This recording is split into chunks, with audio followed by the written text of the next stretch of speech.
بسم اللہ الرحمن الرحیم۔ السلام علیکم زینب ٹی وی کے ناظرین، آج کے درس حدیث میں خوش آمدید۔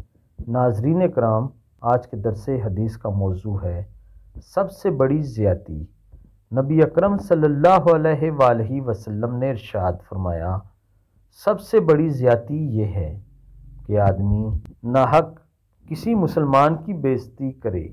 ناظرین کرام، مفہوم حدیث یہ ہے کہ جب کوئی کسی کے ساتھ لڑتا ہے یا کسی کو بلا وجہ تنگ کرتا ہے، اس کی عزت ہتک کرتا ہے، تو یہ سب سے بڑی زیادتی ہوتی ہے۔ ویسے اگر آپ کا کسی کے ساتھ جھگڑا چل رہا ہو یا کسی کے ساتھ لڑائی بھی پڑ جائے تو پھر بھی کوشش کیا کریں کہ کنارہ کشی اختیار کر لی جائے اور اس کو معاف کر دیا جائے۔ اس کے بدلے میں اللہ تعالیٰ اجر عظیم عطا فرماتا ہے۔ ہر وقت اپنے مسلمان بھائی کی عزت و توقیر کا خیال رکھا کریں۔